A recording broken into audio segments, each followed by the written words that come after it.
다른 여타 ESG의 이슈만큼 이걸 잘하면 자금 조달에 유리한 겁니다. 투자 받기가 유리한 거고, 반대로 ESG를 못한다 하면은 있던 돈도 빼가고 투자 받기가 굉장히 어려워지는 그런 사업하는데 굉장히 애로사항이 생기는 겁니다.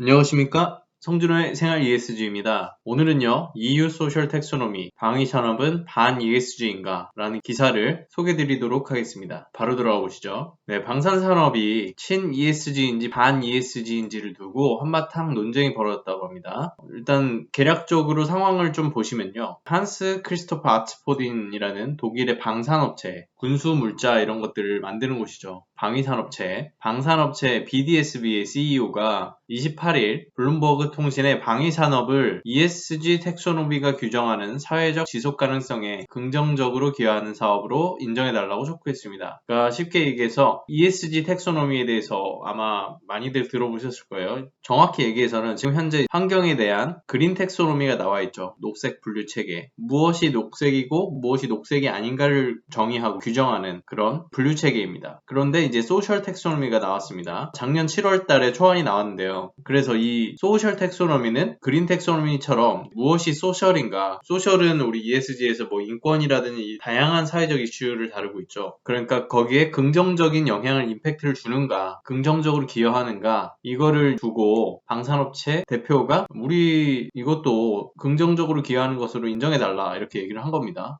왜 그랬냐면 아츠포딘 대표가 우크라이나 침공을 봤을 때 최근에 엄청 핫 이슈지 않습니까? 이걸 봤을 때 우리가 강력한 국방력이 얼마나 중요한지를 보여주고 있다 이렇게 강조를 했습니다. 이제 28일에 아까 말씀드렸듯이 소셜 텍소노미 최종 보고서가 나왔는데 이 이후에 아마 이렇게 의식해서 얘기를 하지 않았나 싶습니다. 안체 슈니바이스 이제 독일교회 투자그룹 CEO는 투자사죠. 소셜 텍소노미에 따르면 군비는 소셜로 분류될 수가 없다. 일반적으로 그렇죠. 마치 인권적인 면에서 무기를 파는데 그것을 친 소셜이라고 할 수가 있겠느냐. 일반적인 생각에서는 없죠. 그래서 이렇게 주장을 정면 반박했습니다. 안체 슈니바이스 대표는 소셜 텍소노미 최종 보고서를 발간한 EU 집행위원회 산하의 지속가능 플랫폼 PSF라는 곳의 하위그룹 4의 보고관으로 참여했습니다. 참고 삼아 말씀드리면은 이런 소셜 텍소노미나 이런 글로벌 보고서들은 이렇게 글로벌 국제기구 산하의 하나의 TF나 이런 보고서 작성할 수 있는 플랫폼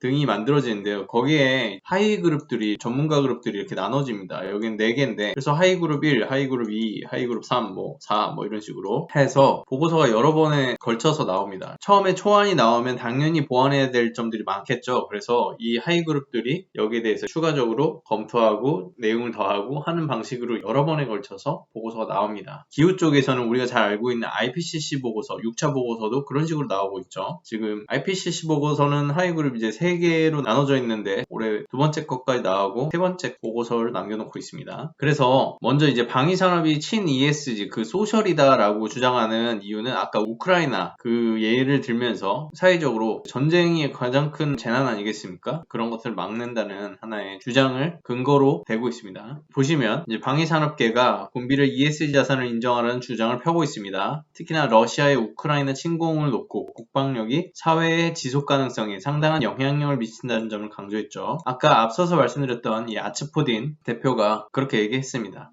특히나 친소셜에 대해서 텍소노미의 사회적 지속 가능성, social sustainability라고 이렇게 얘기를 하는데 거기에 긍정적으로 기여하느냐 아니냐를 이렇게 구분을 하게 되죠. 그래서 이 소셜 텍소노미와 관련해서는 여기 보시면은 이렇게 링크들을 다 달아놨습니다. 이제 EU 텍소노미에 대한 내용들 Q&A 그리고 이 소셜 텍소노미 최종 보고서 요거는 소셜 텍소노미에 대한 Q&A인데 요거는 유료긴 한데 혹시나 이제 참고적으로 확인을 해보시면 좋을 것 같습니다. 그리고 이제 소셜 텍소노미 이거에 대해서도 이전에 초안 나왔을 때 작성했던 기사거든요. 한번 참고해 보시면 좋을 것 같습니다. 그래서 특히나 아까 말씀드렸듯이 이제 사회적 지속 가능성에 대해서 이 소셜 텍소노미는 그린 텍소노미 소셜 버전이라고도 하고요. 또 사회적 지속 가능성에 대해서 긍정적인 기여를 하는지 아니면 부정적인 영향을 제거하는지 그런 것을 이제 판별을 합니다. 그리고 그 아르민 파페르게르 독일의 방산 방산업체 라인메탈 에이지 여기에 이제 최고 경영자 CEO가 방산업체의 자산 조달에 대해서 좀 우려 섞인 의견도 냈습니다. 뭐라 그랬냐면 현지 언론 인터뷰에서 독일은행의 LBBW와 바이에른 LB가 ESG 우려로 신용거래를 중단했다 이렇게 얘기를 했는데요. 말인즉슨 이제 방위산업, 방산업체가 이 ESG, 친 ESG적 그리고 친 소셜이다 이렇게 인정받아야 되는 게 중요한 점이 뭐냐면 다른 여타 ESG의 이슈만큼 이걸 잘하면 자금 조달에 유리한 겁니다. 투자받기가 유리한 거고 반대로 ESG를 못한다 하면은 있던 돈도 빼가고 투자받기가 굉장히 어려워지는 그런 사업하는데 굉장히 애로사항이 생기는 겁니다. 아마 잘 알고 계실 거예요. 그 석유화학 업종 같은 경우에는 뭐 좌초자산이라고 해서 굉장히 이제 투자들을 많이 철회하는 그런 모습들을 보여주고 있죠.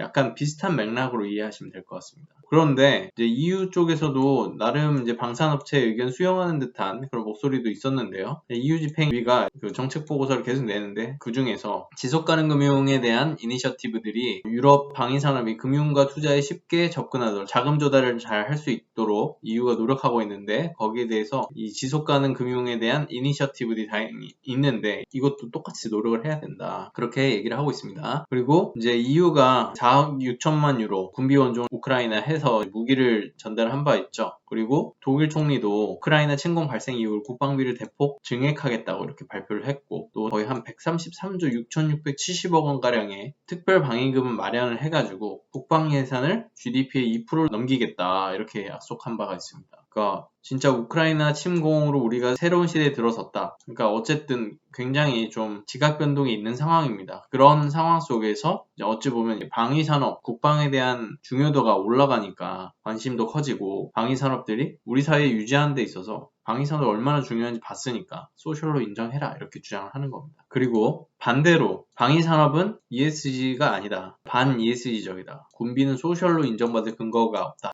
이런 주장은 어떤 것을 근거로 하는지 한번 보시죠. 슈니바이스 대표가 방산업체 주장을 정면으로 반박했다고 말씀드렸는데 인터뷰 통해서 소셜 텍소노미 같은 경우는 ESG, 그린 텍소노미는 자연과학에 많이 기반하기 때문에 과학적으로 정량적으로 수치화해서 이렇게 딱딱딱 떨어지는 솔루션이 나오기가 쉽잖아요. 상대적으로 쉽잖아요. 사회적인 문제는 인권이고 이런 부분들은 어떤 그런 자연과학보다는 다소 뭐 사회과학적이라든지 국제사회에서 논의됐던 그런 글로벌 규범들 주로 글로벌 합의 이런 협의사항을 가지고 만들어집니다. UNGP, UN의 기업가 인권, 이행 지침, 또 UN SDGs, 지속가능 개발 목표죠. 이런 것들 링크 달아놨으니까 한 번씩 확인해 주시면 좋을 것 같습니다. 이런 규범들, 원칙, 목표에 소셜 텍소노미가 근거하기 때문에 그런 글로벌 규정들, 합의에 과연 이 방산산업이 일치하는지 그 여부가 중요하다는 겁니다. 그것에 맞아야만 소셜로 인정받을 수 있다는 내용인데 이제 슈니바이스 대표는 소셜 텍소노미에 따르면 군비는 소셜로 분류될 수가 없다. 그리고 어떠한 국제협약도 군비를 소셜로 인정하는 근거가 될 수가 없다. 그 어떠한 협약도 없다는 거죠. 근거가 될 수 있는. 그리고 특히나 이제 무기의 사용자는 특정하기가 어려우므로 군비를 소셜로 인정하면 이유도 무기 사용 측면에서 북한이나 러시아나 다를 바 없다고 이렇게 얘기를 했습니다. 이게 무슨 얘기냐면요. 기존의 소셜 텍소노미에서 뭐 아동이 사용하는 무기라든지 분쟁 지역에 무기가 가는 것들을 금하고 있습니다. 기존의 초안에서는. 그런데 아동이 사용하는지 분쟁 지역으로 무기가 가는지 특정하기가 어렵다는 겁니다. 사용자에 대해서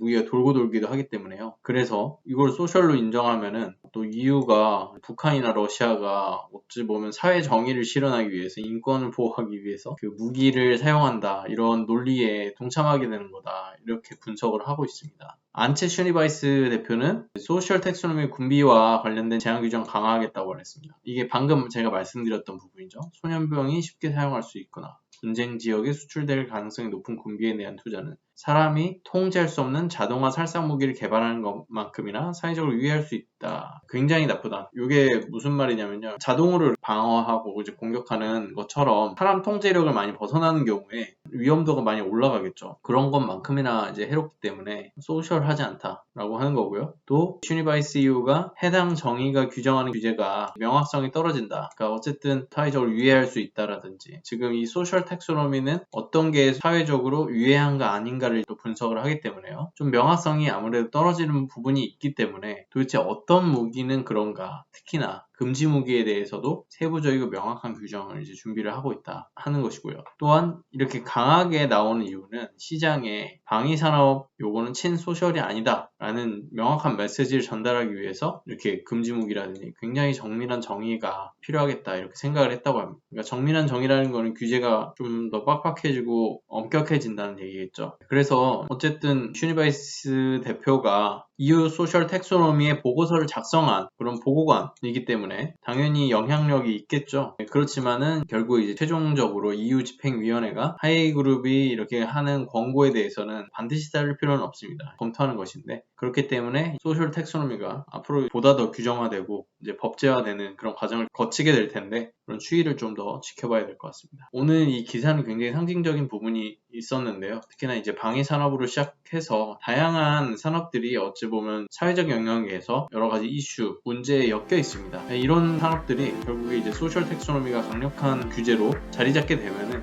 많은 목소리를 낼 수 있거든요. 그렇기 때문에 방위 산업체도 그렇고 그냥 여러 가지 산업 부분에 있어서 소셜 텍소노미에 관한 그런 이슈들을 잘 추적하고 관심을 가질 필요가 있을 것 같습니다. 오늘 송준호의 생활 ESG 여기까지 하겠습니다. 감사합니다.